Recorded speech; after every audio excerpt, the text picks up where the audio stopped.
안녕하세요. 사연 읽어주는 남예입니다. 오늘도 와주셔서 감사합니다. 구독과 좋아요 부탁드리며 오늘의 사연 바로 시작하겠습니다. 날씨가 쌀쌀해지는 요즘이면 길거리에 붕어빵을 파는 노점들이 하나둘씩 눈에 띄지요. 그런 걸 볼 때마다 아내가 떠오릅니다. 아내가 좋아했거든요. 사실 제일 좋아하는 건 붕어빵이 아니라 국화빵입니다. 요즘은 다들 붕어빵이나 잉어빵 같은 것만 파는 것 같은데요. 예전엔 국화빵을 파는 가게도 적지 않았습니다. 그러던 것이 하나둘 줄더니 최근 들어선 국화빵 파는 일을 거의 본 적이 없네요. 그래도 파는 곳이 있겠지요. 요즘엔 세상이 좋아져서 인터넷 검색만 해도 국화빵 파는 가게가 어디 있는지 알려주지 않습니까? 얼른 찾아서 국화빵 한 봉지 사들고 아내를 찾아가야겠습니다. 제 손에 든 국화빵 봉지를 보면 예전 그때처럼 반갑게 절 맞아주지 않을까요? 모쪼록 그러길 바라봅니다. 안녕하세요. 전 60대 중반을 살아가고 있는 남자입니다. 사정이 있어서 지금은 아내와 떨어져 살고 있어요. 언젠가는 예전처럼 한 집에서 살 수 있을 거란 기대를 가지고 부지런히 일을 하며 살고 있습니다. 제가 지금은 모 아파트에서 경비 일을 하고 있어요. 예전에 저라면 때려 죽인다고 해도 못했을 일이지만 이젠 이 일조차 감사하게 여기며 살고 있습니다. 절 이리 만들어준 이가 바로 제 아내입니다. 아내가 아니었다면 어쩌면 지금도 정신 못 차리고 살고 있을 거예요. 참 고맙고 소중한 사람이지요. 그런 사람을 하찮게 생각하고 홀대한 게 저란 인간입니다. 진짜 철이 없었던 거였죠. 나름 이유는 있긴 합니다. 제가 소위 말하는 부잣집 장남이었답니다. 태어날 때부터 부족함이라고는 모르고 살다 보니 세상 무서운 게 없었어요. 갖고 싶은 건 언제든 가질 수 있는 삶이다 보니 산다는 것이 얼마나 소중한 것이라는 것도 모르고 살았답니다. 남들처럼 부지런히 땀을 흘리고 돈을 벌어 가족을 부양해야 한다는 개념조차도 없었어요. 사실 그럴 필요가 없었습니다. 돈이라는 건 차고 넘치게 있으니 하는 일이라곤 주변에 있는 친구들과 놀고 먹는 게 다였죠. 언제나 제가 대장이었답니다. 전 제가 잘나서 그런 줄 알았어요. 사실은 그게 아니었죠. 아무 생각도 없이 돈을 펑펑 쓰는 인간, 그게 저였지 않습니까? 주변 사람들에겐 그저 호구로 여겨진 거였지요. 비싼 술이 먹고 싶으면 저를 찾아오면 되는 거였으니 사람들이 끊이질 않았답니다. 거기까지만 해도 괜찮았을 겁니다. 그깟 술이 비싸다고 해봐야 제가 가진 것에 비하면 아무것도 아니었으니까요. 그러나 사업이라는 건 달랐지요. 1년 내내 술을 마시며 놀아도 줄지 않던 돈이 사업 한 방에 날아가는 경우도 비일비재할 때문이었습니다. 그러니 아무리 돈이 많은들 감당이 되겠습니까? 제가 40대 중반이 될 무렵 제 통장이 텅 비어버리고 말았습니다. 그야말로 알거지 신세가 된 거죠. 그렇게 되니 수시로 저를 찾던 지인들의 발길조차 끊어지대요. 하긴 돈 없는 호구를 찾는 일이 뭐가 있겠습니까? 그때라도 정신을 차렸어야 했습니다만 그럴 수가 없었답니다. 40년 이상을 부족한 것 없이 돈을 물 쓰듯 펑펑 쓰고 살았는데 통장에 돈이 없다고 근검절약하며 살 수는 없었답니다. 덕분에 울상이 된 건 아내였지요. 여보, 애 참고서 사게 돈 좀 줘. 돈? 아이 지난번에 줬잖아. 그 돈 다 어쩌고 또 돈을 달래. 그게 언제적 일인데 벌써 반년도 넘었어. 우리 당장 이달 전기세니 수도세니 공과금 낼 돈도 없어. 제발 정신 좀 차려. 내년이면 영규 고등학교 들어가. 영우도 중학생 되고. 다른 건 몰라도 애들 가르치는 건 해줘야지. 우리가 부모인데. 중학교나 고등학교가 대학도 아닌데 뭘 그리 돈 타령이야. 아이 좀 기다려봐. 내가 지금 준비하는 것만 잘 되면 예전보다 더 풍족하게 살 테니까. 진짜 왜 그래? 당신이 조금만 아꼈어도, 아니, 사업한답시고 그 많은 재산 낭비만 안 했어도 우리 애들 아무 걱정 없이 대학 보내고 장가 보낼 수 있었어. 아니다. 지나간 얘기해서 뭐해? 지금이라도 부모 노릇 제대로 해보자, 응? 아 진짜 잔소리는. 야 언제 내가 부모 노릇 안 했어? 남자가 사업하다 보면 돈이 있다가도 없고 그러는 거지. 그리고 부모 노릇은 왜 나만 하라고 그래? 당신도 부모잖아. 정 안 되면 장인한테 가서 돈 좀 달라고 그래. 내가 그동안 처가에 얼마나 줬는데. 야 이제 좀 돌려받아도 되잖아. 여보, 당신 무슨 말을 그렇게 해? 당신이 뭘 그렇게 줬다고? 아니다. 그만하자. 알았어. 내가 어떻게든 마련해볼게. 그래도 당신이 사업은 안 했으면 좋겠어. 진짜 초를 쳐라. 왜? 아예 망하라고 고사라도 지내지? 제가 아무리 무책임한 가장이라고 해도 자식놈들 교육까지 나 몰라라 할 생각은 없었습니다. 근데 아내가 너무 몰아붙이니 저도 모르게 발끈한 거였지요. 그 길로 집을 나와 친구 서너세게 전화를 돌렸습니다. 맘도 울적하니 술이라도 한잔 하면서 기분을 풀 심산이었습니다만 친구들이 다들 바쁘다 그러더라고요. 제가 바보도 아닌데 그걸 모를까요? 제가 빈털터리가 되었다는 소식을 전해 들은 친구들이 저를 만나기를 꺼려했답니다. 참 간사한 인간들이지요. 그렇다고 제가 기죽을 사람은 아니었답니다.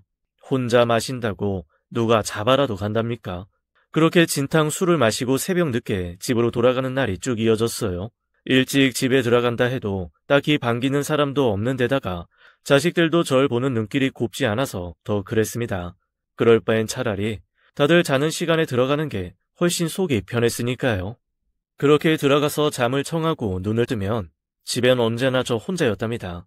애들이야 학교를 가니 당연한 거였지만 언제부턴가는 아내도 없더군요. 처음에는 제가 꼴 보기 싫어서 일부러 자리를 비운 게 아닐까 생각했어요. 사실은 그게 아니었습니다. 당신 요즘 뭐하고 다녀? 신랑 아침 차릴 생각도 안 하고. 왜? 이제 술 취한 남편 꼴 보기 싫어서 그래? 아니야, 나 일 나가. 일? 무슨 일? 아이, 그런 거면 말을 했어야지. 에이, 아무리 당신이 날 무시해도 그래도 내가 이 집 가장인데.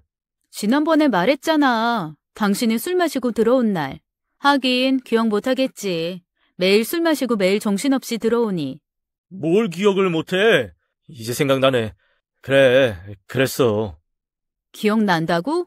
그럼 내가 무슨 일 한다 그랬는지 말해봐. 아, 그게 뭐였더라?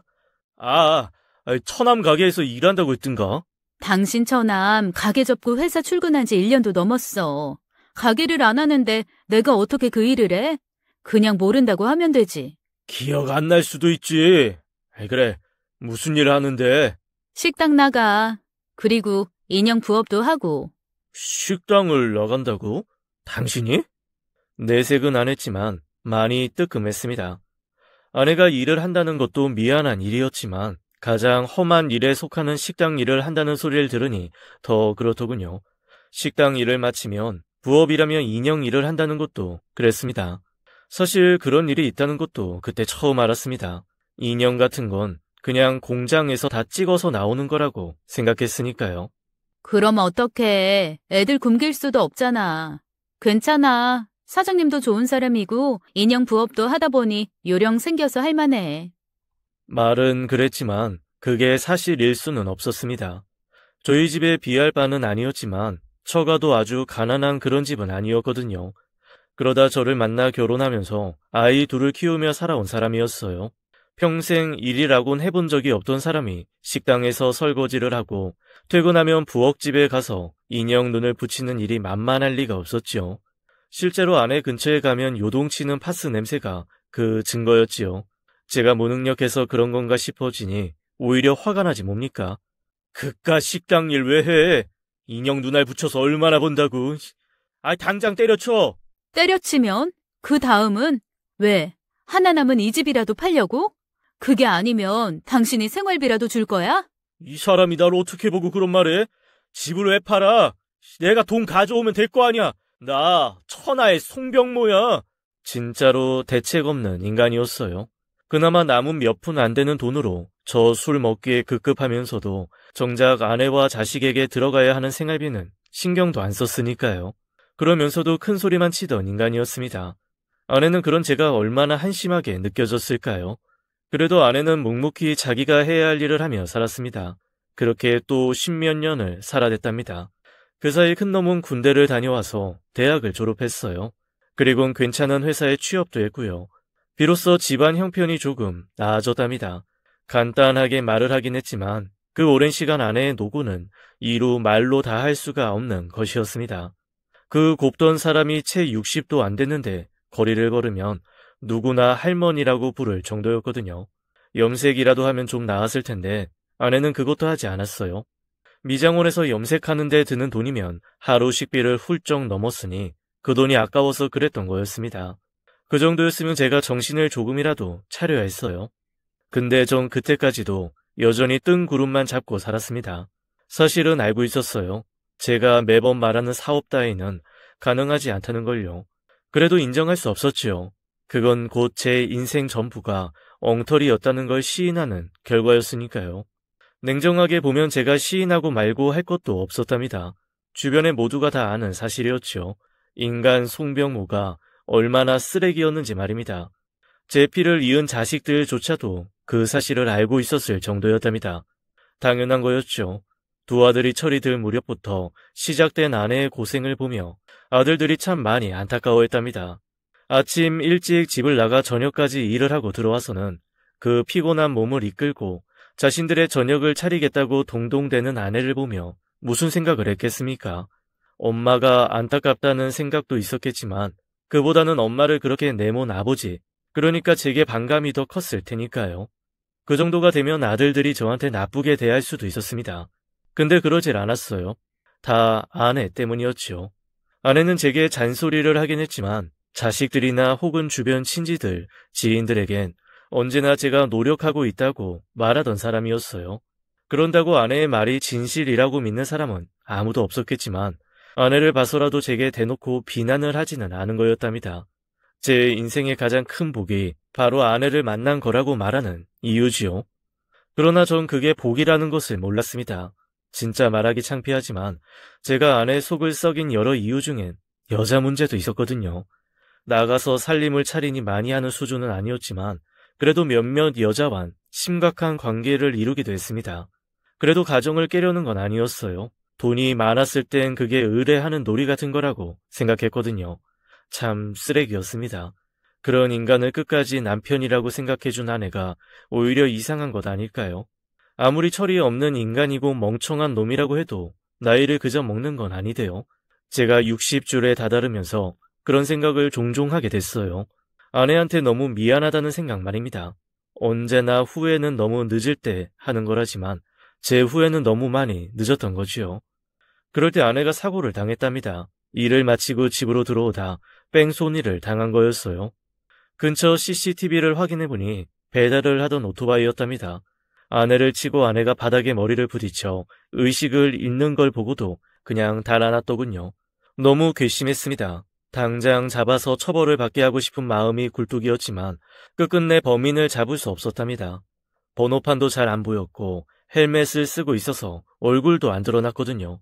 억울하고 분했지만 당장 급한 건 그게 아니었어요.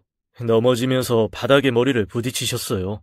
뇌진탕도 있을 거고 그리고 사진상으로는 애매모호한데 극소량의 뇌출혈도 의심할 수 있어요.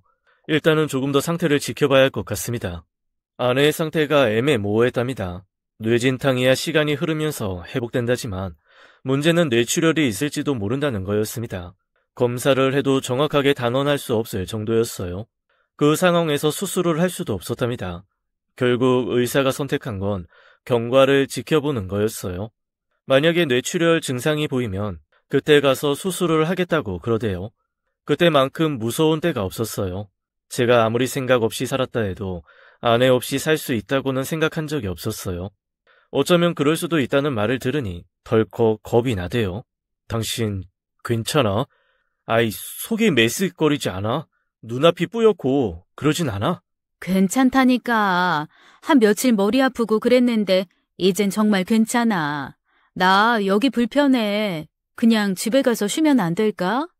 아내의 말이 무엇인지 모를 리 없었죠. 아내는 자신의 몸보다는 그로 인해 나올 병원비가 두려웠던 거였답니다. 그 얘기를 듣는데 왜 그리 화가 나든지요. 이 사람아, 의사 말 못 들었어. 당신 머릿속에 피가 났을지도 모른다잖아. 그래서 당분간 지켜보자는 거고. 그런데 어떻게 집에 간단 말이 나와? 당신 말대로 뇌출혈이 생겼다면 이렇게 멀쩡할까? CT 찍어도 잘 안 보인대잖아. 난 진짜 괜찮아. 당신이 의사야? 아, 의사 말 들어. 제가 하도 강경하게 나서니 아내가 퇴원하겠다는 말을 관두었습니다. 아내는 제 말이라면 설령 자신의 뜻과 반하는 부분이 있어도 존중해주는 그런 사람이었습니다. 그런 사람을 전 평생 고생만 하게 놔뒀던 거였어요. 너무 마음이 쓰렸습니다. 며칠 더 입원을 해야 했으니 집에 가서 챙겨올 것도 있고 해서 집으로 다녀오는 길이었습니다. 병원 입구에서 노점상 한 곳을 발견했습니다. 국화빵 8개에 2,000원이라고 쓰인 곳이었어요. 그걸 보니 예전 연애 시절이 떠오르더라고요. 아내랑 연애할 때 제가 진짜 미친 짓을 많이 했습니다. 아내 마음을 잡겠다고 온갖 돈질을 다 했거든요. 가진 게 돈뿐인 놈이었으니 그거 말고는 생각이 안 났어요. 짜장면을 먹어도 호텔에 가서 일반 중국집에 주는 돈의 5~6배를 내고 먹었답니다. 여자라면 다 좋아할 줄 알았어요. 아내라고 그걸 딱히 싫어한 건 아니었어요. 그렇다고 크게 좋아한 것도 아니었지만요. 지금도 그렇지만 아내는 감정의 기복이 심한 사람은 아니었어요. 좋아도 싫어도 평소보다 약간 더 표현하는 정도였답니다. 그런 아내가 진짜로 좋아한 일이 있었어요. 정확히 무슨 일이었는지는 기억이 안 나는데 제가 부산에 다녀올 일이 있었어요. 한 3~4일 일정으로 내려갔었는데 예정보다 빨리 온 적이 있었어요. 그때는 하루만 아내를 못 봐도 애가 타던 시절이었으니 그 늦은 밤에 아내 집 앞으로 차를 몰고 갔지요. 아내한테 전화를 걸었더니 당장 나오더라고요. 근데 여자들이 당장 나온다는 말이 남자들처럼 5분, 10분 이런 게 아니잖아요. 집에 있던 상태라 화장도 안 하고 옷도 엉망이었을 테니 그거 준비하는데 좋게 30분은 걸리게 마련이죠. 초조한 마음으로 아내를 기다리다가 우연히 국화빵 노점을 보았답니다. 괜히 사고 싶더라고요. 아내가 좋아할지 안 좋아할지 몰랐지만 그래도 빈손보다는 나을 것 같았거든요. 그래서 넉넉하게 사서 아내에게 주었답니다. 아내가 그때만큼 환하게 웃은 적이 없었어요. 국화빵이다. 너무 좋아. 자기만큼 따뜻하잖아. 그지? 고마워. 겨우 국화빵 갖고 뭘 그래. 이것보다 더 맛있는 거 얼마든지 사줄 수 있는데. 알아. 근데 난 이게 좋아. 자기가 나 생각해서 추운데도 품 안에 끼고 있던 거잖아.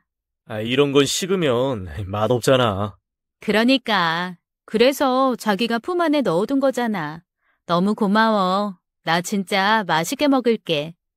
그때는 아내가 국화빵을 좋아하는 거라고 생각했는데 이 나이가 되니 생각이 달라지더군요. 아내가 좋아한 이유는 국화빵 때문이 아니라 그걸 따뜻하게 품고 있다가 건네준 제 마음을 더 좋아한 게 아닐까 생각했거든요. 근데 아직 물어보지는 못했습니다. 물어본다고 아내가 대답해 줄 것 같지도 않고요. 아무튼 병원 앞에서 국화빵 노점을 발견하고는 그때 생각이 나서 샀습니다. 그때만큼 아내가 좋아해 줄 거란 확신은 없었는데요. 아내가 또 좋아하더라고요. 어쩌면 좋아해 준 척 연기를 한 건지도 모르고요. 아내는 항상 그래준 사람이었잖습니까? 이걸 어디서 샀어? 요새 국화빵 잘 안 팔던데. 병원 앞에 있더라. 어서 먹어. 식기 전에. 이런 건 식으면 맛없어. 당신도 먹어. 맛있겠다. 국화빵 하나를 들어 베어 물던 아내의 눈가가 금세 촉촉해지더군요. 왜? 뜨거워? 천천히 먹어. 그런 거 아니야. 그냥 옛날 생각이 나서. 옛날 생각? 그때 당신 부산인가 다녀온다고 했다가 나 보고 싶다고 일찍 온 적 있잖아. 그때 당신이 국화빵을 사줬어. 기억나? 기억 못할 리가 없죠. 그게 생각이 나서 국화빵을 사온 거였으니까요. 아내도 그걸 기억할 줄은 몰랐습니다. 그랬어? 몰라. 그게 뭐 그리 기억할 일이라고. 벌써 30년도 더 지난 일인데. 그거 알아? 내가 당신이랑 결혼해야겠다고 마음먹은 게 그거 때문인 거. 아이고, 기가 막혀서. 겨우 국화빵 하나 사줬다고 결혼하겠다고 생각하는 여자가 어딨어. 그게 국화빵 때문이겠어? 당신이 식지 말라고 챙겨준 그 마음 때문이지. 이런 남자라면 아무리 힘들어도 내가 따뜻하게 살 수 있게 해줄 것 같았거든. 그러고 나더니 말꼬리가 흐려지더군요. 굳이 말 안 해도 알죠. 그 긴 시간 제가 그래 본 적은 단 한 번도 없으니까요. 새삼 제가 얼마나 아내를 힘들게 했다는 걸 되씹게 되더군요. 제가 침울해하는 걸 알았기 때문일 겁니다. 아내는 금세 말을 멈추고는 맛있게 국화빵을 먹었답니다. 맛있다. 당신도 먹어봐. 왜 그리 코끝이 시려왔는지요. 그래도 아내 앞에서 그런 티를 낼 수는 없지요. 대신에 다른 말로 제 감정을 감췄답니다. 당신 태어나면 염색부터 하자. 머리가 그게 뭐야? 이게 어때서? 나이 들면 흰머리 생기는 거야 당연한 거지. 또 그런다. 당신 아직 60도 안 됐어. 아니, 드라마에 나오는 여배우들 봐. 60이 코앞인데도 아직 40대처럼 보이는 사람들 천지구먼. 그 사람들이야 배우니까 그렇지. 나야 그냥 아줌마고. 아이, 뭐가 달라. 아무튼 태어나면 꼭 염색하는 거야. 알았어? 다행히 뇌출혈과 관련된 그 어떤 증상도 나오지 않았답니다. 그래서 의사가 퇴원해도 좋다고 그랬고요. 퇴원하고 집으로 돌아와서 가장 먼저 한 일은 염색이었답니다. 가만히 있어봐. 아이, 다른 데 묻으면 얼룩져. 아이고, 안 해도 된다니까. 갑자기 무슨 바람이 불어서 이런데? 툴툴 대는 말투와는 달리 얼굴엔 웃음이 그득했던 걸 모를 줄 알아나 봅니다. 제가 염색약을 사와서 아내 머리를 해주었답니다. 난생 처음 해보는 거라서 서툴긴 했어요. 군데군데 제대로 염색약이 묻지 않아 미용실에서 한 것처럼 깔끔하지는 않았지만 그래도 아내가 할머니처럼 보이는 것을 막을 수는 있었답니다. 다 하고 나더니 아내도 꽤나 만족스러워하는 눈치였어요. 그래도 잘했네. 수고했어. 그러면 뭐해? 한 달만 있어도 다시 희끗희끗해질 텐데. 아야, 한 달 있다 또 하면 되지. 뭐가 걱정이야? 그때도 해주려고? 정말 왜 그런데? 왜 그러긴. 당신 할머니 소리 듣는 게 싫어서 그러지. 왜? 당신은 할아버지 소리가 듣기 싫어? 당연히 싫지. 이 나이에 벌써 할아버지 소리를 왜 들어? 과연 그럴까? 아내가 그러는 이유가 있었습니다. 저희 큰놈이 사귀는 아가씨가 있었거든요. 저는 몰랐어요. 집안 일에는 신경을 전혀 쓰지 않았으니 그럴 수밖에 없었죠. 그만큼 무심하고 동시에 무책임한 놈이었어요. 그 덕에 아내가 망가졌지요. 병원에 있으면서 이런저런 검사도 같이 해봤답니다. 혹시라도 다른 데 이상이 있는 건 아닌지 해서요. 그 긴 시간 갖은 혹사를 다 당한 몸이었으니 안 그럴 수가 없었답니다. 다행히 크게 문제가 있진 않았어요. 그래도 멀쩡할 수는 없었답니다. 나이도 있고 그간 건강을 제대로 돌볼 여력이 없었으니 그럴 수밖에 없었어요. 당뇨 문제도 좀 있고 유전적으로 치매 위험성도 있다고 그랬거든요. 의사가 추천하는 최고의 방법은 스트레스를 멀리하고 규칙적인 음식 섭취가 필요하다는 거였답니다. 근데 아내가 식당에서 평생 일을 하다 보니 먹는 게 규칙적일 수가 없었답니다. 다른 사람들이 밥 먹는 시간에 일을 해야 하는 직업이었으니 당연했죠. 그래서 제가 말렸습니다. 어떻게 그래? 안 그래도 내가 병원 있는 동안 다른 사람들이 고생한 걸 아는데. 그만둘 때 그만두더라도 다른 사람 구할 때까지는 다녀야 예의지.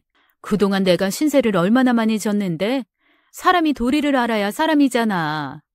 거듭된 만류에도 아내는 결국 식당으로 다시 일을 나갔습니다. 그걸 보는 제 맘이 그리도 불편했답니다. 이전에도 안 그런 건 아니었지만 그땐 그냥 모른 채 한 거였다면 그 당시는 어떻게든 못 가게 말리고 싶은 심정이었어요. 다 돈 때문에 그런 거였죠. 물론 그때는 사정이 마냥 나쁜 건 아니었습니다. 큰 놈에 이어 둘째까지 취업을 하면서 최소한 못 먹고 살 정도는 아니었으니까요. 그래도 아내는 일을 하겠다고 했습니다. 이유야 뻔하죠. 아무리 자식들이 커서 돈을 벌어온다 한들 그 돈을 속 편하게 받을 수 있는 사람이 아니었으니까 그런 거였답니다. 제가 죽을 때가 되어서 그런지 모르겠지만 그 모든 게 제 탓 같았어요. 아내를 그만두게 하려면 제가 일을 하는 수밖에 없었습니다. 그래서 여기저기 일을 찾아봤답니다. 지인들한테 부탁도 많이 했고요. 그건 제가 어떻게 살아왔는지 잘 알겠대요. 말로는 알아본다던 사람들이 단 한 명도 일자리를 추천해주지 않았답니다. 하긴 저처럼 평생 허세만 부린 인간을 뭘 믿고 일자리를 추천하겠습니까? 다 쌓은 만큼 받는 게 인생이지요. 그러다 한 자리가 났습니다. 인력 회사를 운영하는 지인이 맡아 하던 아파트 경비 자리가 하나 났다더군요. 원래 하시던 양반이 갑자기 몸이 나빠져 결혼이 생긴 거였어요. 진짜 할 수 있겠어? 아파트 경비라는 게 쉽지 않아. 뉴스 같은 데도 많이 나오잖아. 주민 갑질도 그렇지만 이것저것 할 일이 대산이야. 제가 하도 부탁을 하니 말을 꺼냈지만 지인도 영 못 믿어하는 눈치였습니다. 사실 저도 자신이 있었던 건 아니었습니다. 평생 단 한 번도 누군가의 밑에서 일을 해본 적이 없었으니 그럴 수밖에요. 그렇지만 못한달 수도 없었습니다. 더 이상 아내가 자신의 몸을 혹사하게 놔둘 수 없다는 생각을 했던 탓이었어요. 철이 들었다는 말은 좀 그렇지만 그땐 정말 그런 기분이었어요. 그래서 시작하게 됐답니다. 나 내일부터 일 나가. 많진 않지만 그래도 한 200 가까이 될 거야. 당신 식당 그만두라는 소리야. 일을 나간다고? 당신이? 어딘데? 아내는 자기가 잘못 들은 건 아니냐는 식으로 반응하대요. 놀라는 게 당연하죠. 제가 누구 밑에서 일한다는 사실을 이해할 수 없었으니까요. 경비 일이야. 우리 집에서 한 30분 떨어진 곳이야. 주간조도 하고 야간조도 하고 그래. 정말이야? 정말로 당신이 경비 일을 한다고? 그렇다니까. 몇 번을 말해. 그러니까 이제 식당 일 좀 그만둬. 아무리 그래도 당신이 계속 식당에 나가겠다면 내가 경비를 할 이유가 없지. 지금껏 그래왔는데 이제 살면 얼마나 더 산다고. 그럼 당신 뜻대로 하고. 아니 내 말은 그게 아니고 말도 안 되게 협박까지 했습니다. 아내 입장에선 제가 일을 하는 게 믿기지도 않았겠지만 그게 사실이라면 더할 나위 없었던 건 맞았죠. 늦은 나이긴 했지만 그제라도 정신을 차렸다는 뜻일 테니까요. 그래서 식당을 그만두었답니다. 물론 식당을 그만둔 이후에도 집에서 하는 부업 같은 건 그대로였지만 그래도 식당을 그만둔 게 어디겠습니까? 지인의 말대로 경비일 일하는 게 진짜 힘들더군요. 말만 경비지 차도 빼줘야 하고 청소도 해야 하고 수시로 쏟아지는 주민 민원도 고스란히 감수해야 하는 자리였답니다. 그래도 참을 수 있었어요. 아내가 너무 좋아했거든요. 제가 일을 하고 들어오면 옷을 받아주며 제 등을 토닥여 주기까지 했답니다. 오늘도 고생 많았어. 얼른 씻고 나와. 갈치 구워놨어. 애들은 둘 다 늦는데. 여기저기 굳은 살이 박힌 손으로 가시를 발라주던 아내였지만 표정에 서린 기쁨만은 감출 수 없었답니다. 그제야 알겠대요. 아내가 저한테 원한 건 보석이나 비싼 집 같은 게 아니었단걸요. 그저 남들처럼 힘들게 일하고 온 남편을 위해 따뜻한 밥을 짓고 옷을 다리는 그런 삶을 살고자 했던 거였어요. 그 간단한 걸 못해줘서 평생 아내가 힘들게 살았단 걸 전 몰랐던 거였고요. 아내가 기뻐하면 할수록 전 더 미안해했습니다. 그래도 아직은 기회가 있다는 말로 위안을 삼았습니다. 요새 의술이 발달해서 다들 오래들 살지 않습니까? 그렇게 본다면 아직 한 20년은 더 만회할 기회가 있다고 생각했어요. 비록 30년 이상을 고생시키긴 했지만 남은 20년 동안 더 열심히 해서 그걸 갚겠다는 게 소박한 제 바람이었어요. 아내도 평범한 여자들처럼 일 나가는 남편 배웅도 하고 자식들 결혼해서 손자 얻으면 그 재미도 느껴볼 수 있을 거라고 생각했답니다. 그걸 이뤄준 게 첫째였어요. 저희 잘 살겠습니다. 키워주셔서 감사했어요. 감사합니다. 제가 좋은 며느리일지는 모르지만 정말 열심히 할게요. 신혼여행을 다녀온 큰놈과 며느리가 집에 들러 인사를 하는데 아내는 연신 눈물만 훔치더군요. 왜 안 그러겠습니까? 남편 도움 없이 혼자서 키운 놈이 저렇게나 잘 자라서 며느리까지 데리고 와서 감사하다는데요. 사실 제가 그 자리에 앉을 자격은 없었죠. 그래도 아버지라고 그 영광을 누렸지만 정말 가시방석이었습니다. 아버지 감사합니다. 엄마 잘 부탁드려요. 감사라니 당치도 않다. 미안하다 영규야. 이 애비가 할 말이 없다. 저 아버지 원망 많이 한 거 아실 거예요. 자기 왜 그래? 꼭 지금 그런 말을 해야 돼? 아니다. 이 영규 말이 다 맞다. 이 세기 보기 미안하지만 내가 저런 소리를 남은 평생 듣는다고 해도 이 할 말이 없는 사람이야. 그래서 더 미안하다. 미안하라고 드리는 말씀 아니에요. 이제 엄마 좀 편히 쉬시게 해달라고 말씀드리는 거예요. 엄마 정말 힘들었어요. 아버진 잘 모르시겠지만. 내가 뭐가 힘들어. 다들 그렇게 산다. 네 아버지 너무 뭐라고 하지 마. 또 저러신다. 진짜 부부가 뭔지. 당신도 좀 저래봐. 무슨 일이 생겨도 내 편 들어주는 거 엄마한테 배워. 으이그, 자기나 잘해. 남편이 남의 편 준말이라는 소리 듣고 싶지 않으면. 그래, 둘 다 서로 아끼고 언제나 서로의 편에 서서 세상을 헤쳐나가면 돼. 그러면 절로 행복해질 거다. 아내가 굳이 그런 말을 할 필요도 없었지요. 아내는 누구보다 더 그렇게 살아온 사람이니까요. 저 같은 인간 말종을 남편이라고 여기고 살아온 사람이 아내 말고 또 누가 있겠습니까? 그러니 큰 놈이 저한테 잘하라고 그리 강경하게 말한 거지요. 그럴 생각이었습니다. 큰 놈이 결혼을 하며 분가하고 곧이어 둘째도 지방으로 발령을 받으며 집을 떴습니다. 그래도 4명이 살 때는 조금 벅적거리긴 했는데 막상 둘만 남으니 참 적적하대요. 그래도 저는 경비 일을 하느라 밖에서 시간을 보내니 그런 감정을 많이 느끼진 못했지만 아내는 달랐을 겁니다. 게다가 제가 주야간을 오가며 일을 하니 더더욱 외롭지 않았을까요? 그 공백을 메꿔준 게 며느라이였습니다. 요새는 다들 맞벌이가 대세인 세상이지만 며느라이는 맞벌이를 택하지 않았답니다. 큰놈이 그걸 바랐답니다.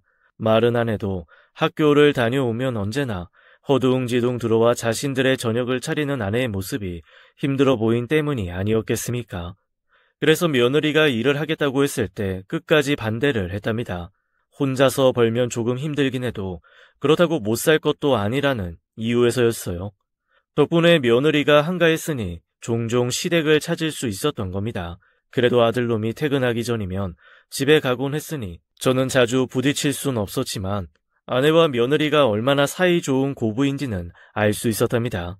야간 근무를 마치고 와서 잠을 청할 때면 두 사람이 밖에서 무슨 얘기를 하는지 막 웃는 것을 들은 게 한두 번이 아니었으니까요. 다행이다 싶었어요. 평생 그렇게 웃을 일이 어디 있기라도 했겠습니까? 그제라도 그렇게 웃고 살게 된 게 다행이었지요. 다 제 탓이었지요. 그래서 더 잘해주고 싶었던 거고요. 그런데 생각보다는 그러질 못했어요. 아무래도 일을 하다 보니 그리 되더군요. 평생 놀고 먹기만 한 사람이니 체력이라고 좋을 리가 없지요. 그나마 주간 경비는 좀 나았지만 야간 경비는 하고 오면 진짜 녹초가 됐답니다. 경비실에서 쪽잠을 좀 자기도 하지만 매번 그럴 수는 없기 때문입니다. 그 늦은 시간에도 순찰을 돌고 이런저런 일을 하다 보면 쪽잠조차 잘 수 없는 때가 많았습니다. 그런 날은 집에 오자마자 잠자기에 급급했지요. 밤새 혼자였던 아내가 무슨 말을 걸어도 대답할 기운이 있어야 말이죠. 아마 그 때문이었던 것 같습니다. 언제부턴가 아내가 혼잣말을 하는 경우가 잦아졌습니다. 제가 피곤해 고라 잠을 청한다 해도 아무래도 나이가 있다 보니 깊은 잠을 잘 못 잘 때가 많았어요. 자다 깨다 그랬죠. 그 와중에 아내가 혼자서 뭐라 그러는 걸 잠결에 듣기도 했고요. 꼭 누가 앞에 있어서 대화를 하는 것 같았어요. 그래서 물어본 적도 있었고요. 어제 누가 왔었어? 아이 며느라기 왔다 간 건가? 아무도 안 왔는데. 수진이 요새 문화센터 다닌다고 자주 못 와. 그래? 아이 어제 당신이 누구랑 이야기하는 것 같은데. 나 혼잔데 무슨 이야기를 해? 당신이 피곤해서 꿈을 꾼 게지. 아무래도 한약 한 제 지어야 할 모양이야. 돈 아깝게 그런 걸 왜 지어? 아이 그럴 돈 있으면 당신 만난 거나 사 먹어. 이 사람이 요새 왜 이런데? 원래 하던 대로 해. 너무 잘해주니까 내가 적응이 안 돼. 아니, 내가 뭘 잘해줘? 잘해주지. 이 나이에 마누라 먹으라고 통닭 싸들고 오는 남자가 어디 흔해? 수진이가 그 얘기 듣고 영규 잡았다고 막 놀리던데. 아니 뭘 그런 걸로. 암튼 알았어. 그때라도 눈치를 채야 하는 거였습니다. 같은 집에 사는 사람이 저뿐이었으니 제가 아내의 변화를 눈치채는 게 맞았죠. 그런데 그러질 못했습니다. 일 때문이라는 핑계를 대긴 했지만 그게 어디 변명축에나 든답니까? 아내의 변화를 먼저 눈치챈 건 며느리였습니다. 어느 날 큰놈에게서 전화가 걸려왔습니다. 아버지, 저예요. 일하시고 계세요? 영규냐? 이제 좀 괜찮다. 청소도 대충 했고. 왜? 무슨 일이야? 수고가 많으시네요. 건강 해치지 않게 일하세요. 한때는 그렇게 저를 원망했던 놈에게서 걱정을 들으니 괜히 울컥하더라고요. 진작 그런 걸 알았다면 훨씬 더 다정한 부자가 될 수도 있었는데 말입니다. 그래도 좀 이상하긴 했어요. 많이 나아지긴 했지만 그 긴 세월의 앙금이 금세 털어질 사이는 아니었거든요. 그런 놈이 전화를 걸어와 제 건강이나 챙길 이유는 없었어요. 역시나 본론은 다른 데 있더군요. 요새 엄마 좀 어떠세요? 네 엄마? 아이, 매일 똑같지 뭐. 매일 집에나 있으니 좀 심심한 거 보더라. 그래도 며느라가가 종종 와준 덕에 한시름도 왔다. 고맙다고 전해라. 괜찮으시다는 거죠? 그럼 다행이고요. 아무래도 뭔가 염려되는 부분이 있다는 듯한 말투였어요. 제가 볼 땐 별 문제가 없어 보였지만 그래도 아들이 저렇게 말하는 데는 이유가 있을 거라고 생각했어요. 왜? 아이, 네 엄마 당뇨 심해졌다든. 요새 쌀밥도 안 먹고 잡곡밥 먹는데. 아니요. 그런 거 아니고 수진이 말인데 엄마가 가끔 좀 이상하대요. 이상하다고? 아유, 어디가? 아들 놈 말이 좀 꺼림직했답니다. 지난번에 제가 일을 나갔을 때 며느리가 여느 때처럼 집을 찾았나 봐요. 각자 남편 흉을 보던 때였대요. 갑자기 아내가 며느리한테 그랬답니다. 이 집안 주인이 버젓이 있는데 네가 무슨 낯으로 여길 들어와? 사람이 부끄러운 줄을 알아야지. 당장 나가. 네, 어머니가 이 집 안주인이시죠. 그래도 제가 못 올 때를 온 것도 아닌데 한 번만 봐주세요. 며느리는 당연히 아내가 농담을 하는 거라고 생각했대요. 방금 전까지 서로 웃고 떠들었으니 그게 당연한 거였겠지요. 근데 아내가 말하는 폼새가 아무리 봐도 농담이 아닌 것 같이 느껴졌답니다. 왜? 내 남편이 네 년한테 돈을 펑펑 쓰니 너랑 결혼이라도 할 줄 알았니? 그 사람이 어떤 사람인데 진짜 분수도 모르고 괘씸한 것. 어머니, 왜 그러세요? 며느리가 너무 놀라 이야기를 건네자 비로소 아내가 고개를 흔들더래요. 응? 왜? 영규가 뭐라고 그랬니? 아니요, 그게 아니고 어머니가 방금 전에 저한테 그러셨잖아요. 남편이 어쩌고 분수를 모르고 그런 식으로요. 어? 내가 그런 소리를 했다고? 이것이 시험이 또 놀리네. 내가 언제 그랬다고? 처음에는 아내가 며느리를 놀리려고 그랬다고 생각했는데 며느리는 그게 아니었대요. 아내가 단 한 번도 그런 적이 없기도 했고 무엇보다 그때의 표정과 말투가 정말로 못 볼 사람을 본 것처럼 화를 내며 말하는 거였대요.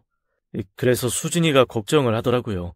그럴 리는 없지만 엄마 검사 한번 받아보는 게 낫지 않겠냐고요. 지난번에 병원 입원했을 때 검사 다 하지 않았냐? 별 이상 없다고 너도 들었지 않냐? 그건 몸에 대한 검사였고요. 그거 말고 아들이 되게 쭈뼛거렸답니다. 저놈이 걱정되는 건 다른 거였거든요. 다른 검사라니? 뭘 말하는 거야? 엄마가 이제 60 넘으셨으니 그럴 것 같진 않은데 그래도 모르잖아요. 요샌 젊은 사람도 그런 거 겪는 사람도 많다고도 하고. 난 지금 네가 무슨 말하는 건지 도통 모르겠다. 그냥 속 시원히 말해다오. 치매요. 수진이 말로는 요새 엄마가 집안 물건 어디 놔뒀는지도 잊으시고 무엇보다 지난번 그 일이 마음에 걸린대요. 수진이는 그때 엄마가 자기를 분명히 다른 사람으로 여긴 것 같다고 그랬어요. 얼토당토 않는 소리다. 내가 네 엄마랑 같이 사는데 그런 게 있으면 당연히 내가 먼저 알았겠지.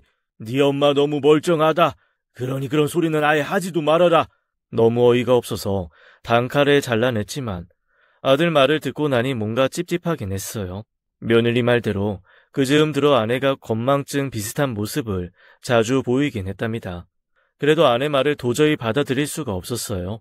아들 말대로 이제 60 간 넘은 사람이 치매라는 게 말이 되는 건가 했던 때문이었지요.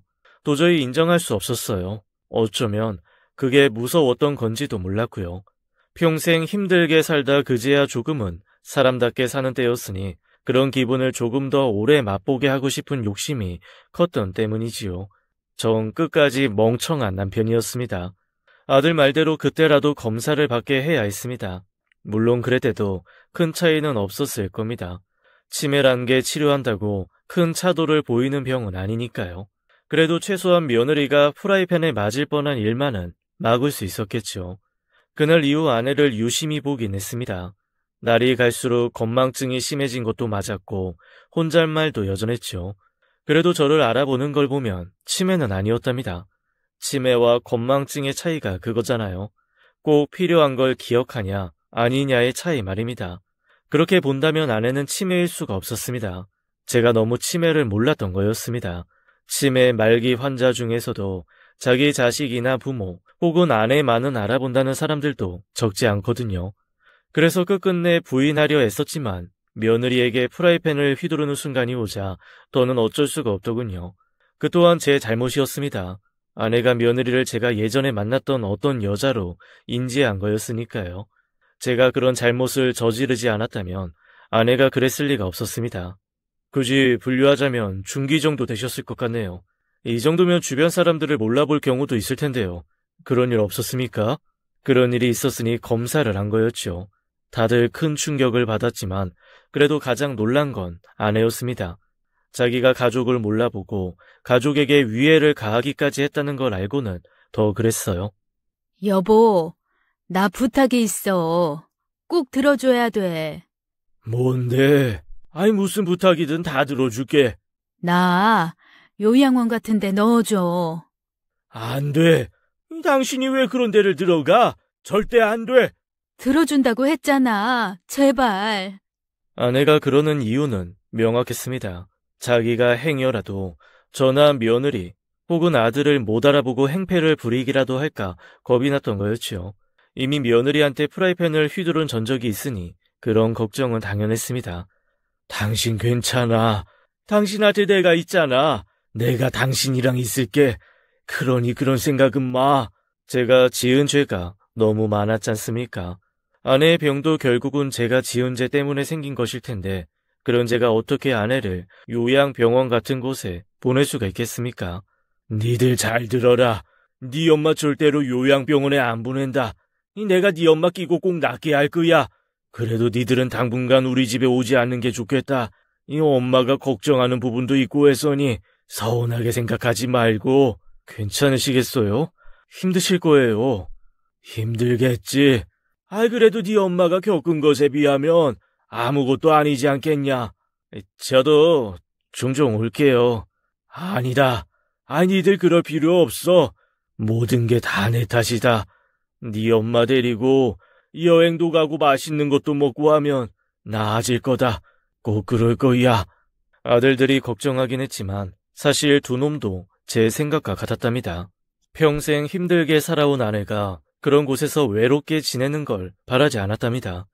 그래도 일하시면서 엄마 돌볼 수는 없으시잖아요. 그래. 이미 회사에는 그만둔다고 말했다. 일이 뭐 중요하겠냐. 당연히 네 엄마가 모아둔 돈도 좀 있고 해서 우리 두 사람 생활하는 건 괜찮을 것 같다. 미안하다. 못난 애비 때문에 이런 걸 겪게 해서. 지금 그런 게 무슨 의미가 있어요. 지금은 엄마 보살피는 것만 생각해요. 그렇게 아내와 저는 하루 종일 얼굴을 마주하고 살게 되었습니다. 결혼 초에 얼마간을 제외한다면 처음으로 있는 일이었어요. 제가 말한 대로 음식도 만들어 먹고 때론 여행도 다니며 살았습니다. 병원에서 준 약도 열심히 먹고 치료도 꾸준히 받았습니다만 점차 나빠지는 건 어쩔 수 없더군요. 그러면서 아내가 종종 눈물을 보였습니다. 자기 신세가 처량했던 걸까요? 아니요. 그게 아니었습니다. 나 무서워. 뭐가 무서워? 내가 옆에 있는데. 그래서 무서워. 내가 당신 못 알아보면 어떡해. 우리 애들 얼굴도 잊고 이름도 잊으면 어떡해. 그럼 그건 내가 아니잖아. 아니라고 말했지만 그건 사실이었습니다. 치매라는 게 사람을 과거로 몰아넣는 그런 병이더군요. 아내는 어떤 날은 연애 시절로 돌아가 저를 부르기도 했답니다. 자기야, 오늘 우리 어디 가? 자기 지난번에 그랬잖아. 나 위에서 맛있는 경양식집 알아뒀다고. 오늘 거기 갈까? 경양식 먹고 싶어? 그래, 가자. 말은 그랬지만 아내의 말을 처음엔 이해하지 못했답니다. 경양식 집이라는 말을 요즘 쓰긴 합니까? 더구나 절 자기라고 부르는 것도 이상했고요. 그러다 알았습니다. 아내가 수십 년 전 우리가 연애하던 시절에 머물러 있다는 걸 말입니다. 그때 전 서울 시내 유명하다는 음식점을 찾아서 아내를 데리고 다니고 그랬답니다. 아마 아내에게 당시에 그런 말을 한 적이 있었나 봅니다. 수십 년이 지났는데 아내는 마치 며칠 전에 제가 그러기라도 한 것처럼 이야기를 하더군요. 그 집 함박 스테이크가 최고라네. 얼른 준비해. 나가자. 그 말에 활짝 웃음 짓던 아내가 안방으로 들어갔습니다. 옷을 갈아입으려던 거였죠. 저는 그 사이 서울 시내에 맛있다는 집들을 찾았습니다. 한 20여 분이 지났을 거예요. 좀 채 아내가 나오지 않아서 들어갔다가 울고 있는 아내를 봤답니다. 왜? 나가야지. 얼른 옷 입어. 잘못했어요. 그러려고 그런 건 아닌데. 절망에 빠진 모습으로 저를 쳐다보는 아내를 바라보다 시선이 아래로 향했습니다. 아내의 시선이 그리로 가 있었거든요.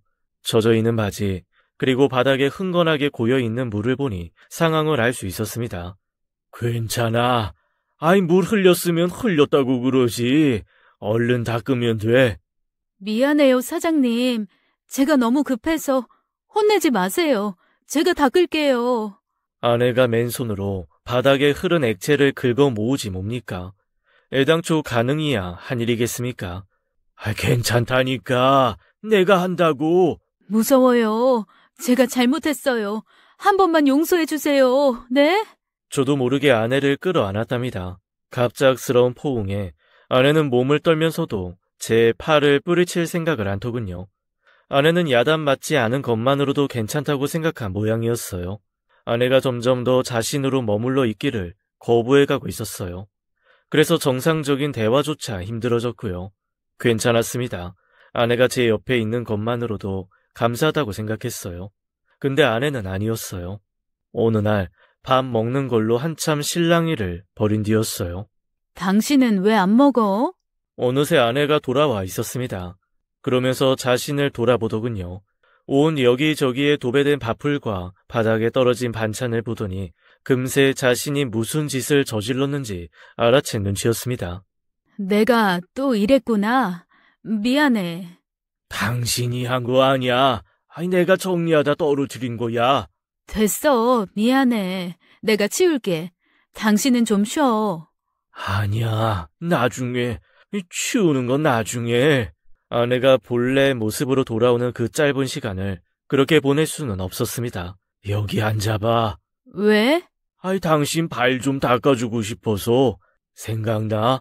당신이 나 발 닦아준 거. 진짜 옛날 이야기였습니다. 거기가 장흥인가 백마인가 그랬을 겁니다. 서울 근교의 관광지를 간 적이 있었어요. 연애할 때였죠. 계곡 같은 데서 놀다가 진흙밭 같은 데 빠졌었어요. 어차피 차가 있으니 별 문제는 아니었어요. 근데 아내가 그러대요. 그 발로 차 타면 차 지저분해진다면서 절 안 쳤어요. 신발을 벗기고 양말을 벗기더니 계곡물로 제 발을 닦아줬답니다. 제가 아내를 꼭 가져야겠다고 생각한 순간이었어요. 그랬었구나. 맞다. 내가 그랬었어. 아내의 눈이 아련해지는 추억 속으로 잠기는 것 같았습니다. 덜컥 겁이 났어요. 이러다 다시 다른 사람이 될 것 같아서요. 화장실로 가서 대야의 물을 받아오면서도 아내의 얼굴을 계속 보고 있었답니다. 다행히 아내는 그대로였어요. 좋다. 당신이 내 발 닦아주니까 나 세상에서 제일 행복한 여자가 된 느낌이야. 고마워. 이렇게 나를 돌봐줘서. 미안해. 당신이랑 더 오래 하지 못해서. 그러면서 제 머리를 쓰다듬어 주었답니다. 소리를 낼 수 없었습니다. 제가 울고 있는 걸 들키면 안 되니까요. 정작 고맙다고 말해야 하는 것도 저였고 미안하다고 빌어야 하는 것도 저였는데 이 바보 같은 여자는 왜 그런 말을 해서 저를 더더욱 몹쓸 놈으로 만드는 거였을까요? 괜찮아. 나 지금이 좋아. 당신이 내 발 닦아주는 이 시간이 너무 행복해. 그래, 힘들었어. 그런데 어차피 지난 일이잖아. 이젠 안 그러잖아. 나 진짜 진심으로 부탁할게. 나 이제 이 집에서 나가고 싶어. 우리 애들이 자란 이 집을 망가뜨리고 싶지가 않아. 당신이 힘든 것도 싫고. 약속할게. 나 당신이랑 우리 애들 끝까지 기억할 수 있도록 죽을 힘을 다해서 노력할게. 그러니까 나 이제 그만 보내줘. 내가 당신한테 처음이자 마지막으로 하는 부탁이야. 들어줄 거지? 들어줘야 했습니다. 아내가 가끔 자기 자신으로 돌아와서 자기가 벌인 짓을 보며 얼마나 힘들었을 텐데요. 자기 말대로 자기가 평생 쓸고 닦고 가꾼 집이었답니다. 그 아름다운 공간을 자기 의지와는 상관없이 망가뜨리는 게 얼마나 아팠을까요? 그렇게 전 아내를 요양원에 집어넣었답니다. 이제 아내는 저도 아들도 못 알아봅니다. 그래도 행복해 보이니 괜찮습니다. 바람이 있다면 힘든 기억은 다 잊고 행복한 기억만으로 남은 날들을 살아가기를 희망합니다. 제가 누군지 몰라보면 어떻습니까? 제가 아내를 알아보는 걸요. 제가 아내를 사랑하는데요. 그거면 됐습니다. 평생 마음 졸이며 살아온 그 시절들을 굳이 기억할 이유가 뭐가 있겠습니까? 그래도 가끔은 아내가 그립습니다. 언제나처럼 제 이름을 불러줄 그날을 기다리며 열심히 살아가겠습니다. 그게 아내가 바라는 일일 테니까요. 긴 시간 이야기 들어주신 모든 분께 진심으로 감사드립니다. 지금까지 사연 읽어주는 남녀였습니다. 끝까지 함께 해주신 여러분 감사드리며 저희는 다음 사연으로 돌아올게요. 감사합니다.